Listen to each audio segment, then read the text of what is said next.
Assalamualaikum warahmatullahi wabarakatuh, Kiai. Waalaikumsalam warahmatullahi wabarakatuh. Alhamdulillah, terima kasih berkenan hadir di ruangan keramat, Kiai. Siap.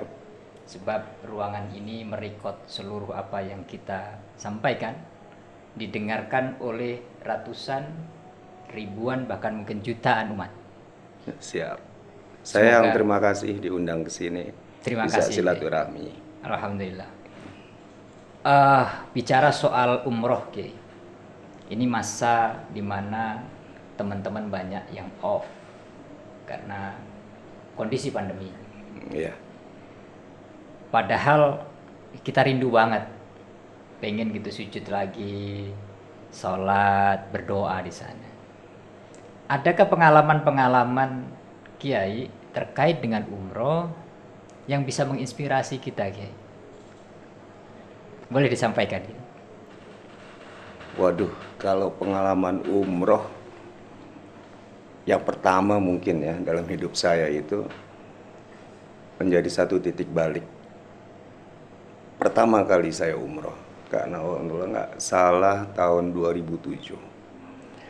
Jadi sebetulnya perkara umroh atau haji itu bukan perkara kita punya duit atau tidak, punya niat atau tidak. Punya niat juga kalau tidak diiringi satu keinginan yang benar-benar, maka niat itu akan terbatas oleh satu keadaan. Contoh yang paling gampang di zaman pandemi ini, di mana kita diuji oleh satu wabah penyakit yang mengakibatkan hampir 2 tahun aktivitas umat untuk beribadah di tanah suci itu betul-betul terbatas, bahkan tidak diizinkan untuk masuk ke satu kota yang sangat suci di muka bumi ini, baik Mekah maupun Madinah. Di situ kita bisa melihat mana orang yang benar-benar dia punya niat dan keinginan yang kuat untuk bertemu dengan Allah Tuhannya, atau hanya sebagian orang yang hanya ingin menggugurkan niatnya. Karena ini harus kita bedakan, Kiai. Mana satu ibadah yang memang betul-betul menjadi satu kebutuhan kita, dan memang satu ibadah yang hanya untuk menggugurkan satu kewajiban kita. Kita lihat di awal Maret 2019 pertama kali Covid, itu banyak umat yang atau sebagian dari masyarakat Indonesia yang sudah daftar haji atau umroh. Umroh lah, banyak yang daftar. Kemudian ada satu keputusan pengumuman pemerintah yang menggagalkan keberangkatan karena situasi karena wabah COVID-19 ini. Di sini umat terbagi dua. Kalau mereka yang benar-benar niatnya untuk umroh ketemu dengan Allah, uang yang sudah masuk atau segala sesuatu akomodasi kepentingan dia, kebutuhan dia untuk bisa sampai ke kota Mekah Al-Mukarramah dan Madinah Al-Munawwarah, dia tidak akan ambil lagi. Coba kita lihat. Itu barometer orang yang Barometer. benar-benar Ini pengen ukuran, ini ukuran. Dia akan menunggu waktu sampai kondusif. Kalaupun tidak, demi Allah, dia yakin dan percaya bahwa niatnya untuk haji dan umroh sudah sampai kepada Allah Azza wa Jalla. Andaikan dia tidak bisa juga umurnya sampai untuk umroh atau haji. Oke. Ini barometer ukuran. Tapi ada sebagian orang yang sudah memenuhi semua persyaratan, biaya sudah dilengkapi oleh mereka yang ingin berangkat. Tapi di tengah perjalanan pada saat ditimpa dengan musibah, dia akan berbondong-bondong mengambil kembali uangnya. Kita bisa lihat ini barometer ukuran niat. Bagi ukuran yang kedua, mereka yang barangkali karena ujian kemudian saya tarik dulu deh duit. Ini barometer ini menunjukkan apa, Ki? Ini menunjukkan masalah niat, Kiai. Oke. Niat dan keinginan. Oke. Niat dan keinginan ini berbeda. Oke.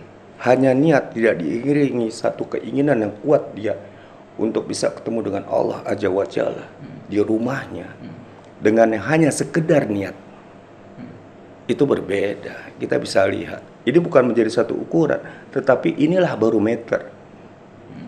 Barometer ukuran umat di mana yang memang betul-betul betul-betul dia sudah niat untuk bertemu dengan Allah, baik itu dia menunaikan haji kecil yaitu umroh maupun haji akbar yaitu berhaji, itu bisa kita bedakan di situ. Karena dia yakin dan percaya kalau dia sudah bayar berarti gugur kewajiban dia untuk memenuhi panggilan Allah.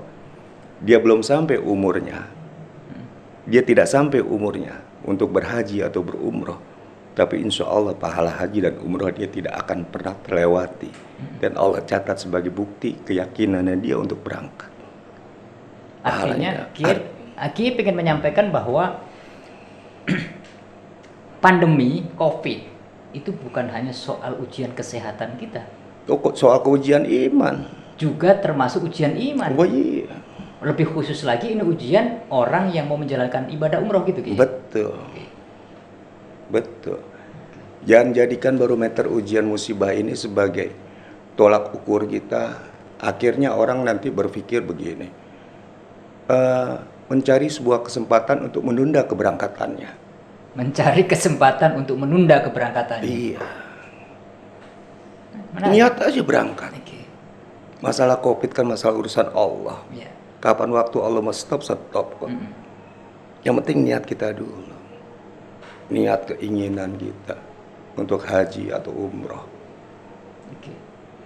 Jangan bicara tentang keajaiban masalah umroh dan haji. Saya manusia yang mendapatkan satu keajaiban dari umroh. Bahasa saya, kalau mau kaya umroh. Bagaimana melogikakan itu? Orang mau kaya umroh, sementara kalau dia nggak punya duit, nggak kaya, bagaimana bisa umroh? 2007 saya masih tinggal di satu petakan. 2007. Satu keluarga dengan 2 anak.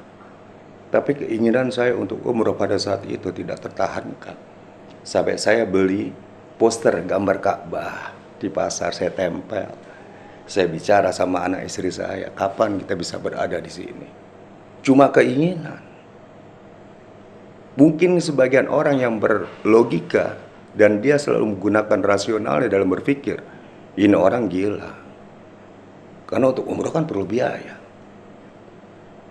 Nah, ini yang saya tanamkan ke dalam diri saya dan ke dalam anak-anak saya serta keluarga saya. Bahwa urusan umroh atau haji ini bukan perkara kita punya duit atau tidak. Tapi mau atau tidak kita berangkat, punya niat atau tidak kita berangkat. Dan ujungnya Allah menakdirkan atau tidak hambanya sampai di tempat itu. Kalau Allah sudah takdirkan, apa yang nggak mungkin? Dari keinginan Kiai untuk membeli poster, dilihat, kita membesarkan keinginan, terjadikah pada tahun itu? Allah tahu saya kepengen banget, itu soalnya. Oh, hambaku ini kepengen banget sampai ke tempatku. Kepengen banget dia ngelihat Ka'bah. Kepengen banget kakinya menginjakkan 2 kakinya di tanah suci. Kepengennya banget, cuman sekedar tidak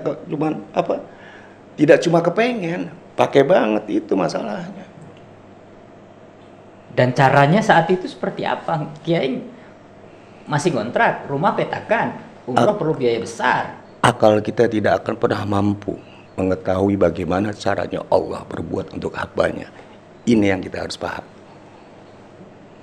Oke. Kiai pengen bilang bahwa nggak usah masuk bagaimana caranya Allah untuk mengeksekusi apa yang kita inginkan. Pokoknya kita pengen aja dulu. Pengen aja dulu. Pengen tapi berbuat.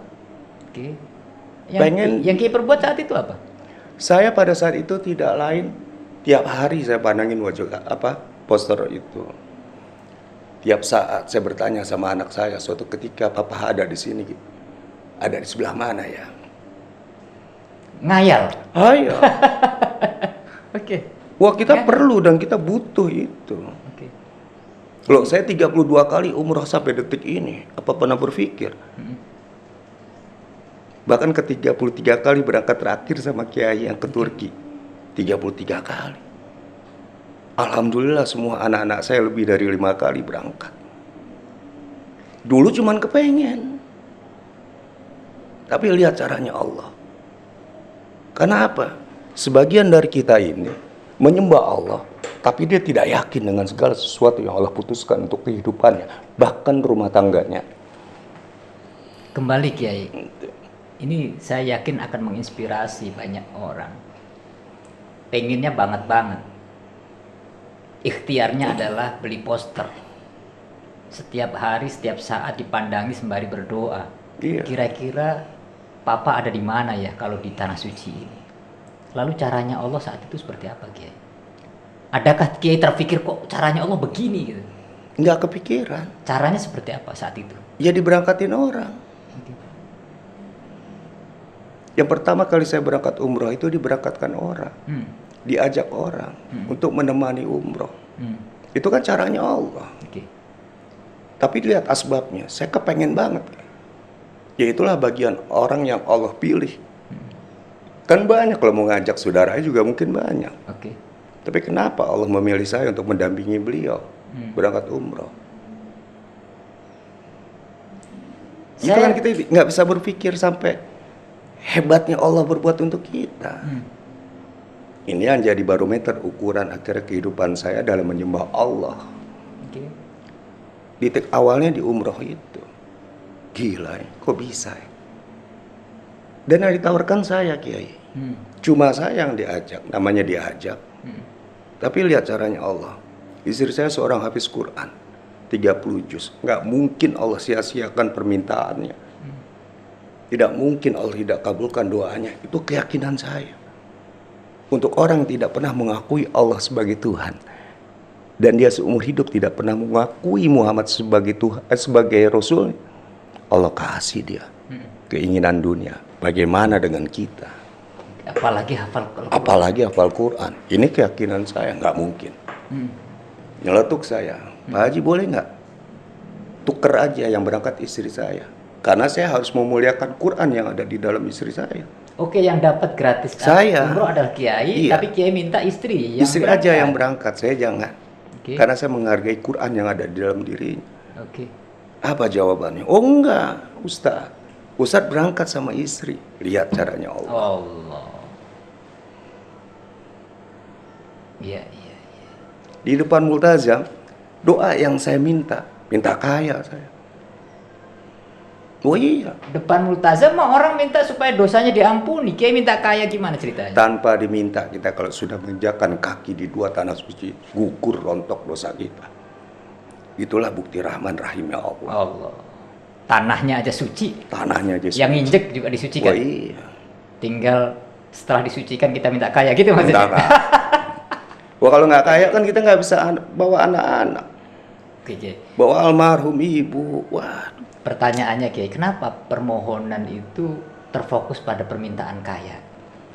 Pasti ada landasan dan sebabnya dong. Oh iya. Landasannya karena saya berpatokan kepada kalam baginda Rasulullah Shallallahu Alaihi Wasallam. Bahwa kemiskinan itu mendekatkan seseorang kepada kekufuran. Saya nggak mau kufur karena miskin. Oke. Jadi landasannya itu. Saya pernah mendengar Kiai pernah menyampaikan gitu. Ya Allah, jangan engkau jadikan hamba dan keturunan hamba orang miskin. Iya. Karena kalau kami miskin, kami takut akan menyembah selain engkau ya Allah. Betul. Begitu kan? Betul. Dan yang terjadi setelah umroh minta kaya itu, apakah kemudian Allah ijabah? Tadinya petakan, kemudian apakah berubah menjadi rumah gedong atau seperti apa Kiai? Ya alhamdulillah dengan yang kata Kiai lihat apa yang sekarang dititipi oleh Allah. Masjid. Dulu jangankan kita bangun masjid. Okay. Buat rumah tinggal aja nggak punya. Pondok istana yatim. Kalau titipin sekarang. Masya Allah. Inilah keajaiban umroh. Kita minta di multazam. Makanya saya sering menyampaikan kepada jamaah saya, pada umat, kalau ingin berubah, baik kehidupan rumah tangganya maupun kehidupan untuk masa depannya, berangkat umroh, temui Allah di rumahnya. Karena terlalu banyak hijab kita di sini untuk ketemu dengan Allah. Tapi kalau di sana kita tanpa hijab, sepele. Cuman orang banyak tidak mengetahui itu. Tapi ini yang saya mau. Oke. Dari tahun 2007 Kiai masih dipetakan, kemudian melaksanakan ibadah umroh. Setelah berapa tahun kemudian perkembangan pesat sampai kemudian kalau tidak salah Kiai membeli masjid ya. Masjid dibeli. Bukan rumah, padahal saat itu masih ngontrak, betul gitu? Saya masih kontrak. Karena saya berpikir begini, kalau saya bangun rumah Allah, bohong Allah nggak bangunin rumah buat saya. Itu keyakinan saya, itu aja. Walaupun banyak nada sumpah yang saya dengar, Ustadz belagu, Ustadz gila, Ustadz sombong, bahkan dari keluarga terdekat. Rumah dulu pikirin untuk anak istrimu, baru rumah ibadah. Kalau saya balik, rumah ibadah dulu saya pikirkan, nanti anak istri saya Allah yang pikirin. Gitu. Dan ternyata terjadi. Dan ternyata alhamdulillah Allah titipin tadusan binikmah. Alhamdulillah. Luar biasa. 2007, 8, 9, 10 berganti-ganti mobil. Saya pernah mendapatkan cerita Kiai itu gajinya satu minggu saat itu. Itu kalau tidak salah 175 juta Dari batu bara. Oke. Kenapa insaf dari batu bara ini kita ngobrol? Kenapa insaf dari batu bara? Pilihan. Gini, Kiai kenapa menangani batu bara sih? Kan gitu. Inilah hebatnya Allah. Saya tidak pernah tahu batu bara itu apa. Dan saya tidak pernah tahu cara mengolah batu bara itu seperti apa. Tuh seumur hidup saya nggak tahu. Nggak tahu. Ada jamaah datang doain Ustadz. Baik. Ini direktur operasional. Boleh disebut namanya? Jangan. Nggak usah. Udah. Nanti Datang. Iya, Ya, datang ke saya. Ustadz doain dong. Kalau saya tidak ada batu bara. 2 bulan lagi Jawa dan Bali, Pulau Jawa dan Bali mati lampu.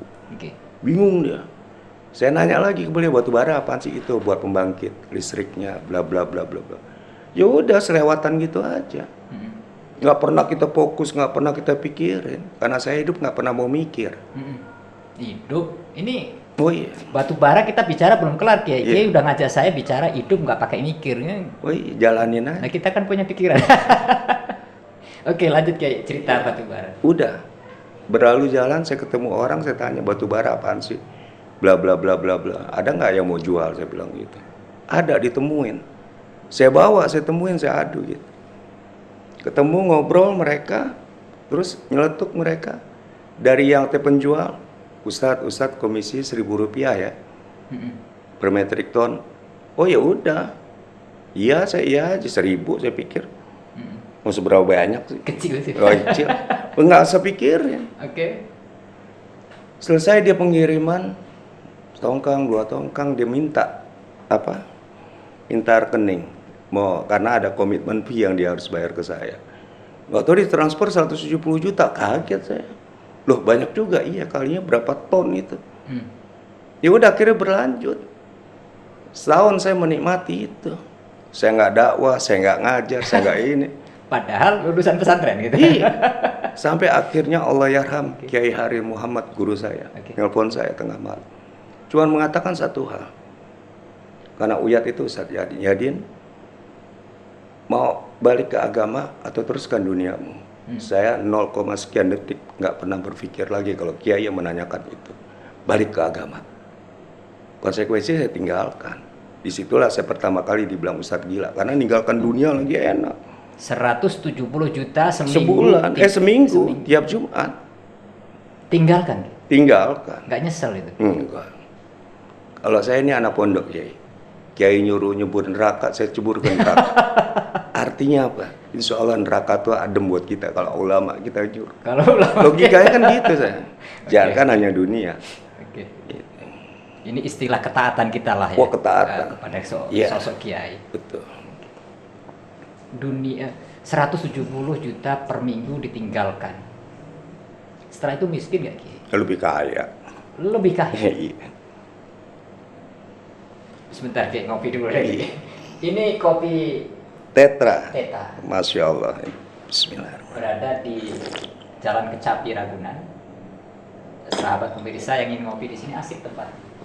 Ini di tempat ini juga bisa yang punya masalah datang ke sini selesai masalahnya. Jadi bukan hanya buat bisa saja. duduk ngopi ya.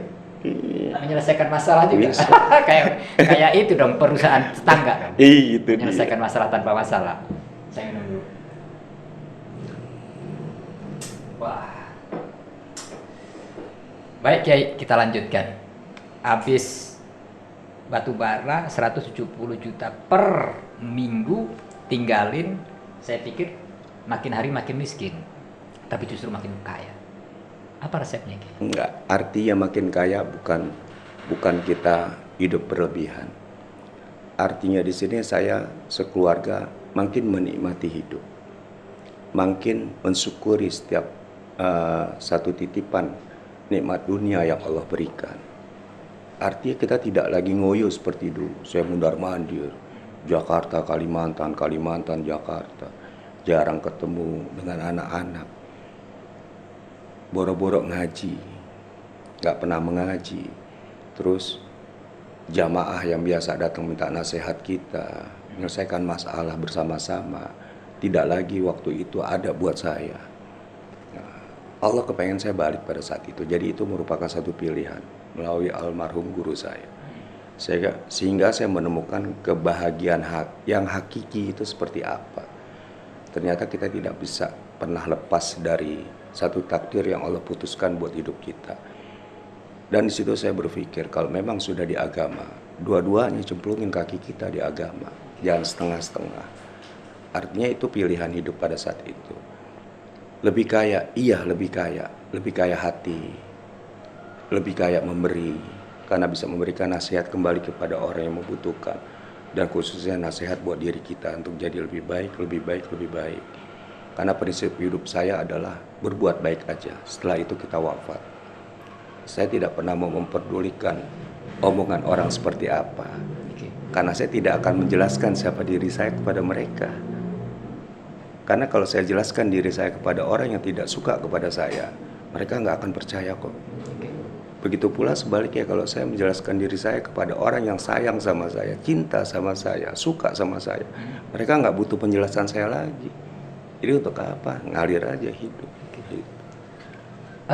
Cerita romantika kita pernah ketemu tahun 2012. 12 lagi di haji. Tanah Suci ya, di Madinah saat itu. Saya mendengar ada kisah unik. Kiai berangkat saat itu, duit kan pas-pasan. Kalau tidak salah berangkat itu malah nol lah ya. No. Tapi kemudian pulang, justru saat selesai zikir di Arafah, Kiai nawar mobil Ustadz terkenal. Ya almarhum. Almarhum Uci. Iya. Bisa diceritakan Kiai. Kok sampai sana dapat duit banyak? Ceritanya seperti apa? Saya juga nggak tahu Kiai. Oke. Saya berangkat haji tahun 2012 itu wasilahnya Habib Ali bin Thohir. Oh, yes.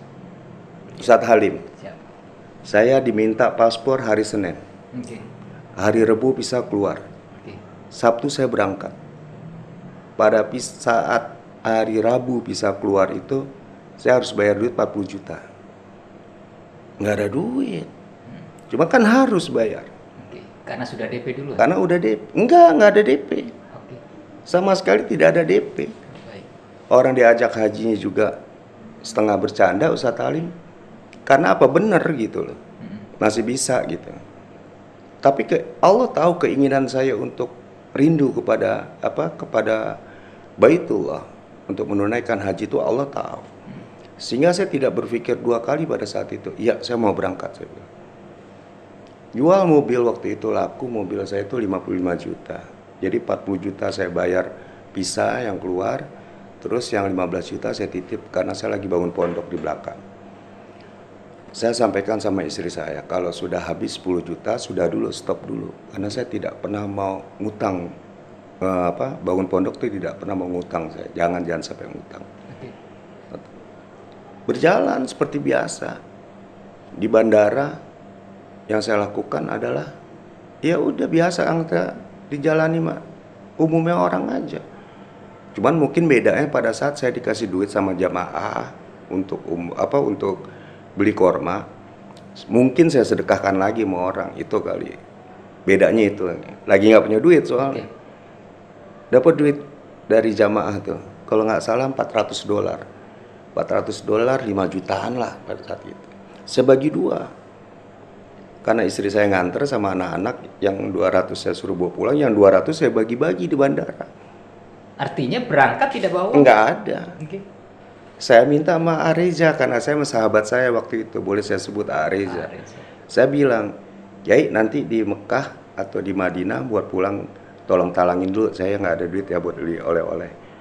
Siap Kiai, tapi yang dikit-dikit aja, yang gede nggak bisa kata gitu. Oh iya nggak, paling korma, saya bilang. Ya udah tenang kan, saya anggap nanti gampang gitu.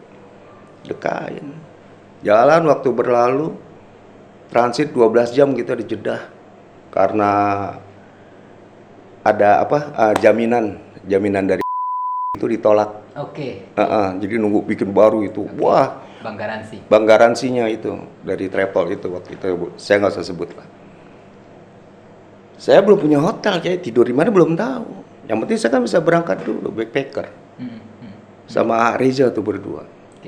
Udah. Nyari wifi, buka. Ya jamaah, Ustadz mohon maaf nggak bisa nganter, izin. Ini buat beli korma 15, 20. 15 tuh, 15 juta. Iya. Terus itu 12 jam orang transfer. 12 jam. Orang-orang pada keringetan nungguin capek, gua senang sendiri. Demi Allah, Allah jadi saksi. Gila, hebat Allah caranya, saya bilang. Jadi orang keringetan ngantri untuk masuk ke tanah suci di Jeddah ya. Kiai justru ya Allah kalau bisa lebih lama lagi gitu kali ya. Enggak, ini saya berjalan aja gitu, bingung aja udah. Gila, hebat Allah, hebat Allah. Udah itu aja. Sampai akhirnya tuh ya alhamdulillah Allah mudahkan, kita buka hotel sendiri, sampai ketemu Kiai. Saya sewa mobil sendiri selama di sana. Masya Allah. Kalah travel yang paling hebat di Indonesia, kalah sama saya waktu itu saya berangkat beneran.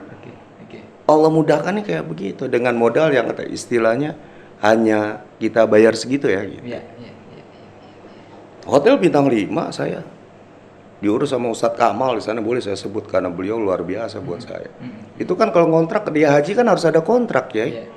Begitu mudahnya Allah semuanya. Masya Allah. Dijamu sedemikian rupa seperti tamu agungnya. Jadi saya nerusin pondok dari Mekah waktu saya haji. Yang tadi sempat terhenti, Kiai transfer dari Mekah maksudnya? Oh itu hebatnya caranya Allah. Akal kita nggak akan pernah mampu berpikir bagaimana caranya Allah berbuat untuk hambanya. Sayang kita kadang-kadang sok tahu. Itu aja buat saya pribadi. Udah Allah aja, Allah luar biasa buat saya. Kalau bicara tentang keajaiban haji dan umroh, ini saya sampaikan di dalam podcast ini. Dan pertanyaan berikutnya, apakah dana dari 12 jam tadi yang masuk tang ting tung itu saat selesai zikiran di Arafah itu transaksi mobilnya? Ini jamaah yang Allah rahmati, orang di Arafah selesai zikir itu kan ya menambah zikir, ini transaksi mobil di sana. Ini mohon jangan dicontoh tapi menjadi inspirasi kita ya. Karena Ustadz Edi ada di sana ini, jadi kita tahu.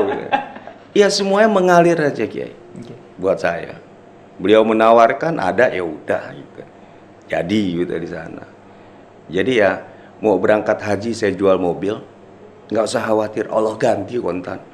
Belum pulang pun diganti. Belum pulang diganti. Artinya apa? Ada yang memang Allah siapkan malaikat kontan untuk hambanya, ada yang malaikat pending. Kebetulan pada saat itu Allah kasih saya malaikat kontan. Jadi belum pulang saya udah ada. Pulang tinggal ngambil. Saya hanya membayangkan begini, orang berangkat dengan nol uang saku, mendapatkan karunia yang luar biasa.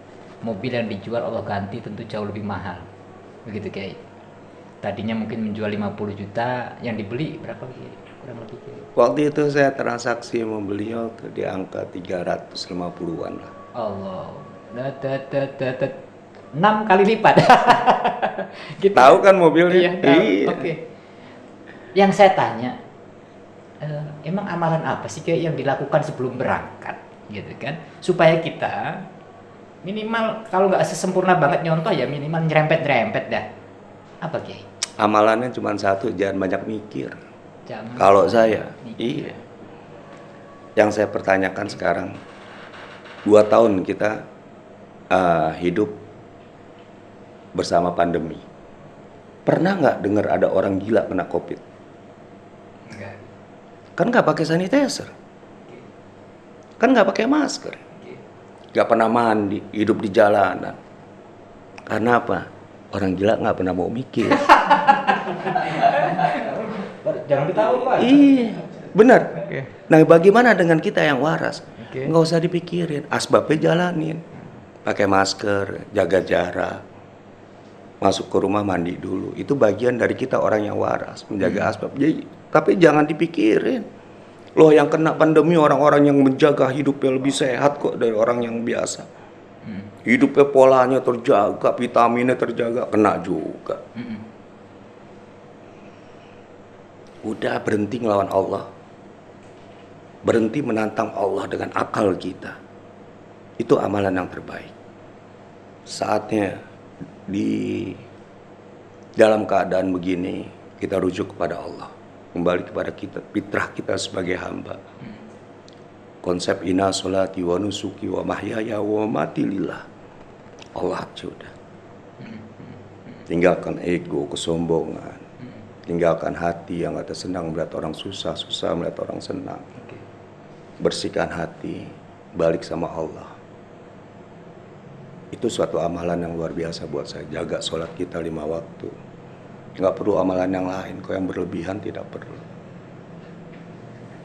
Ada, saya pernah mendengar kisah juga bahwa suatu saat Kiai pernah dihadiahi mobil oleh seseorang, tapi sebelum mobil itu sampai di rumah Kiai, Kiai jual dan Kiai sedekahkan seluruhnya untuk orang lain, betul Kiai?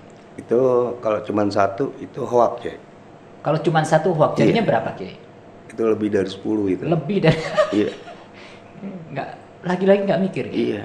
Lagi-lagi nggak mikir? Almarhum Ustadz Jeffrey Al-Bukhari menjadi saksi hidup saya melakukan itu. Beserta teman-teman yang sekarang ada. Karena apa? Kita punya mobil 2, 3, emang kita manfaatkan semua. Emang kita pakai? Emang semua? kita pakai semua. Kenapa sih kita nggak kasih Allah aja satu? Dan pernah Kiai tausiah di satu masjid yang dalam pembangunan, Betul. mobil yang Kiai pakai untuk tausiah di situ Kiai tinggal, Iya, saya pulang numpang menguji. numpang sama Uji. Iya. Dan nggak lagi-lagi nggak pakai mikir itu Kiai. Nggak usah mikir buat Allah. Sedemikian yakin Kiai sama janjinya Allah. Buktinya sampai saat ini saya masih settle. Tengah ujian yang luar biasa bagi Allah. Karena apa? Ija wajaktani wajakta kullu syai'. Kalau kita sudah kenal dengan Allah, mau apa kamu mau apa aku beri. Sayang kita banyak menyembah Allah tapi tidak kenal dengan Allah yang kita sembah. Oke. Kunci hidup itu aja, simple. Sehingga nggak ada lagi pikiran kita untuk apa dan gimana gitu. Yang ada di otak kita hanya berbuat baik, setelah itu kita wafat. Berbuat baik, setelah itu kita wafat. Sehingga terjaga. Keimanan kita kepada Allah ini terjaga. Apakah orang-orang yang melakukan ibadah umroh secara tempat di tanah suci, secara tempat dia di pinggir Ka'bah, dia juga minta sama Allah, bahkan mungkin di tempat yang sama di Multazam Kiai. Tapi ketika dia pulang, dia masih dalam kegelisahan hidupnya. Dan masalah yang dihadapi tidak kunjung selesai. Ada apa Kiai di balik itu kira-kira? Apa yang kurang? Harus paham dulu. Inilah perlunya kita kalau mau umroh atau haji. Itu butuhnya kita satu manasik. Baik manasik haji maupun manasik umroh. Pengetahuan tentang apa niat, tujuan kita untuk berangkat umroh, apalagi haji. Karena kebanyakan dari masyarakat kita yang sudah melakukan umroh atau haji itu tujuan yang berbeda. Bahkan tujuannya bercabang. Lihat. Berangkat umroh atau haji, haji besar atau haji kecil, seperti kita berangkat ke Surabaya. Tujuan kita berangkat ke Surabaya mau ngapain? Mau ketemu orang, mau jalan-jalan, mau kuliner, kan dengan tujuan yang berbeda. Begitu pula pada saat kita melakukan ritual ibadah haji atau umroh, tujuan kita ke Mekah nih mau ngapain? Mau sekedar menikmati kota Mekah, mau sekedar ngelihat Ka'bah, sekedar ngelihat Ka'bah, Apa memang dia benar-benar mau ketemu dengan dan rindu kepada Allah Tuhannya? Ini yang membedakan. Dan itu bisa kita lihat ya, dari gestu, dari hati mereka, semangat mereka pada saat ibadah. Itu kelihatan kok orang-orang yang memang sekedar dan yang memang benar-benar ingin ketemu dengan Allah. Ini nggak bisa dibohongi. Seperti kita. Kita ini diundang oleh bupati di Surabaya. Tujuan kita kan ke Surabaya berarti ketemu bupati. Tapi kan ada sebelum sampai itu kita main dulu ke sini lah, ke situ lah. Sehingga ketemu bupati entar aja gampang. Setelah kita ini semua banyak. Apakah saya juga pernah mendengar cerita bahwa apakah saat Kiai naik di pintu Ka'bah dikejar sama polisi Masjidil Haram, itu karena kerinduan apa ya, yang mungkin lepas kontrol pengen ketemu dengan pemilik Ka'bah gitu kali ya? Itu apesnya itu paginya habis ditangkap orang Indonesia, gunting itu tuh, gunting apa? Kiswah. Nah siangnya saya naik ke pintu Ka'bah gitu. Manjat kan? Manjat saya. Dikejar saya, tapi alhamdulillah Allah selamatkan. Itu salah satu kegilaan saya mungkin ya. Jadi saya nangis di depan multajam, ya Allah ya Rabbana, buka pintu rezekimu ya Allah. Angkat derajat hidup keluarga hamba ya Allah ya Rabbana. Ya Allah izinkan, takdirkan ya Allah hamba mengetuk pintu rumahmu ya Allah ya Rabbana. Andaikan selama ini hamba tidak dapat bertemu dengan engkau karena kemaksiatan yang hamba buat ya Allah, maka hari ini, detik ini izinkan hamba bertemu denganmu ya Allah ya Rabbana. Jadi itu ke bawah itu doa kan ke hati, naik saya. Udah digebuk sama askar, diserampang, untung selamat, alhamdulillah Allah selamatkan itu. Itu bagian dari kegilaan aja lah, sebetulnya nggak boleh ditiru lah. Jangan ditiru, termasuk yang melihat atau mendengar video ini jangan ditiru ya. Cuman memang pada saat itu mungkin bawaan hati kali, emosional. Karena saya kalau minta sama Allah itu pakai hati. Satu hal Ki, sebelum kita tutup podcast kita pada kesempatan kali ini luar biasa kisah-kisahnya. Semoga nanti ada episode kedua, ketiga kita bercerita tentang umroh dan haji. Kesuksesan atau kenyamanan kehidupan hingga saat ini Kiai peroleh. Mulai saya ingat betul tahun 2005-6-7 Kiai berada di rumah petakan. TV aja nggak punya. Gelas cuma punya satu, piring punya satu, makan Indomie satu berempat. 6 bulan. 6 bulan. Yeah. Miskin banget saat itu. Miskin banget, tapi kemudian Allah angkat derajatnya hingga luar biasa lah. Istana anak yatim, pondok pesantren tahfizul Quran, santunan nggak lepas dari puluhan anak-anak yatim dan sebagainya. Ini nggak lepas dari doa ibu yang pernah Kiai sampaikan. Betul. Di mana Kiai menangis di depan ibu. Betul. Minta doain saya. Betul. Jadi orang kaya apa gitu. Saya minta sama almarhumah. Jadi saya punya, sekarang Allah titipkan istana yatim, Allah titipkan ada masjid, ada pondok, punya rumah. Itu semua karena ibu saya almarhumah. Jadi bukan karena saya. Itu semata-mata demi Allah, itulah doa ibu saya. Karena buat pemirsa podcast, ya Allah rahmati, percaya dan yakinlah. Jangankan ibu kita ibadah, ibu kita yang seorang pelacur, itu 77.000 malaikat mengamini doanya untuk anaknya. Apalagi kalau ibu kita seorang yang ahli ibadah. Masya Allah. Itu keyakinan saya.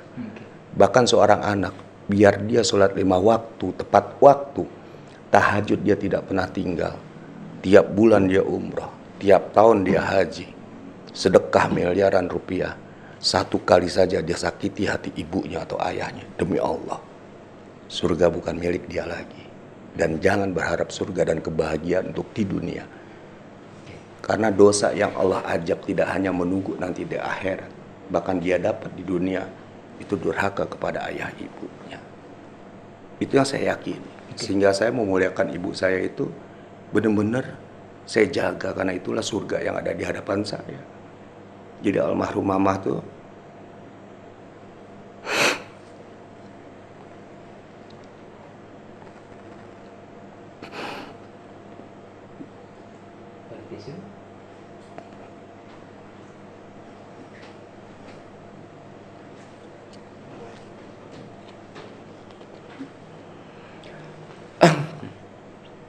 Maaf,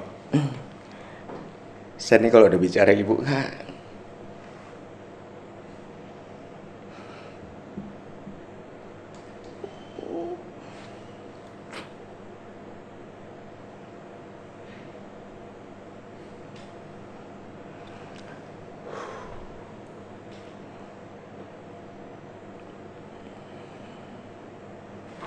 minum dulu. Silakan Kiai.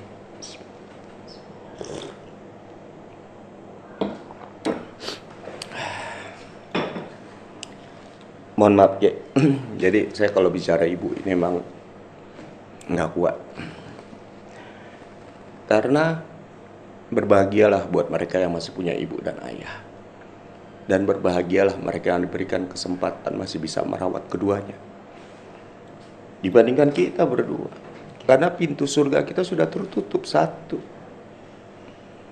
Saya merasakan. Jadi itu yang membuat apa? Saya mengejar dunia saya itu melalui doa ibu saya gitu.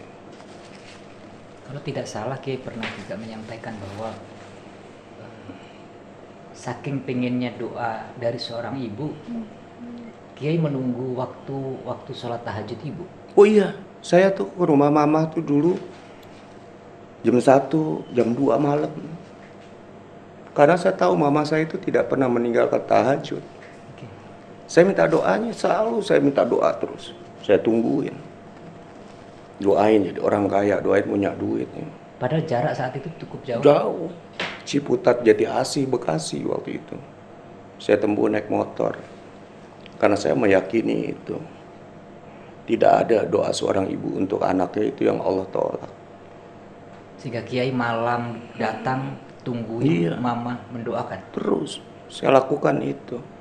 Sampai mama tuh betul-betul mendoakan, iya kamu mama doain. Jadi ustadz yang baik, punya duit banyak, bisa punya rumah. Semua terbukti. Padahal awalnya nggak mau Nggak mendoakan mau. itu. Awalnya nggak mau mendoakan. Awalnya cuma didoain jadi orang bener aja. Awalnya. Iya. Lalu Kiai paksa. Saya paksa, jangan mah. Mm-mm. Jangan cuman itu. Bener juga kalau nggak punya duit, capek dihina orang. Itu terus saya minta. Mm-mm. Sampai akhirnya keluar dari almarhumah ibu saya itu. Mama doakan, kamu jadi orang kaya, kamu bisa berbagi. Udah, buat tenang itu. Itu modal hidup saya. Sehingga itu saya sampaikan kepada anak-anak saya, kepada istri saya, tenang. Nanti kita jadi orang kaya. Demi Allah Rasulullah, itu kan ucapan doa ibu saya tanamkan itu kepada keluarga saya. Dan terus ngalir aja, nggak usah dipikirin. Saat Kiai sudah berhasil punya ya secara materi mapan banyak materinya. Pernahkah mama ya lihat Din, mama butuh duit nih, pernah nggak begitu? Saya alhamdulillah tiap ceramah dulu saya belum pernah kasih istri saya isi amplop ceramah saya sebelum ibu saya yang ngambil. Oh Allah. Alhamdulillah Allah masih berikan ke saya kesempatan bisa berbuat baik sebagai anak. Alhamdulillah. Dan kalau mama apa namanya ada acara begitu, Kiai nggak pernah ngasih duit kecuali mamanya suruh ngambil di Oh dompet. iya. Kalau ibu saya minta duit, Kiai, saya tidak pernah memberikan duitnya. Oke. Tapi yang saya berikan dompet saya. Ada berapa isinya silahkan ambil. Karena itu milik mama saya. Karena agama ini bukan teori. Agama ini praktek. Kamu, dirimu, dan hartamu adalah milik ayah ibumu. Oke. Jangan batasi harta mereka. Yang ada di dalam diri kita. Ini kadang-kadang kita keliru di sini. Jangankan harta kita, duit kita, diri kita milik ayah ibu kita. Makanya agama ini bukannya teori, praktek. Saya kasih dompet, isi 2 juta misalkan dompet saya atau 1 juta. Demi Allah yang diambil cuma 150.000, 100.000. Enggak, ibu kita tahu diri. Dia lebih memikirkan kita dan anak-anak kita kok dan cucunya. Ini kadang-kadang ketakutan-ketakutan kita kepada ayah ibu kita dalam memberi, sehingga yang memperlambat proses kemuliaan. Allah angkat derajat rumah tangga kita. Kalau ini kita ubah, kita jadikan ayah ibu kita itu sebagai surga di hadapan kita, pintu untuk masuk ke dalam ke satu kebahagiaan, ketemu kita. Baik ayah ibu kita masih hidup, apalagi yang sudah wafat. Itu Luar biasa. Merinding saya mendengar cerita-cerita kehidupan Kiai. Dahsyat. Jadi kalau teman-teman itu memanggil Kiai gila, ya pantas lah. Karena memang jarang ketika melakukan amal ibadah itu nggak pakai mikir-mikir terlalu panjang, bahkan mungkin nggak mikir. Ya mobil kalau perlu disedekahin, sedekahin, motor disedekahin, semua hal. Nah, sebelum kita tutup Kiai, ada hal yang mungkin perlu disampaikan kepada seluruh pemirsa podcast Turi. satu hal yang saya ingin sampaikan untuk para pemirsa podcast Kasturi. Satu hadis yang luar biasa yang Allah ingatkan buat kita. Anta turip wa ana urid wal yakunu ila ma urid fa in salam tu li fi ma turid. Kita punya rencana, tapi yang berlaku adalah rencana Allah, yang juga Allah punya rencana buat hidup kita. Maka sertakan Allah dalam rencanamu. Niscaya Allah akan mengabulkan setiap hajat apa yang kita rencanakan di dalam hidup kita. Itu satu. Kedua, balik ke Allah. Di tengah pandemi, ujian yang luar biasa seperti ini, saatnya Allah ini rindu kepada kita sebagai hambanya. Balik.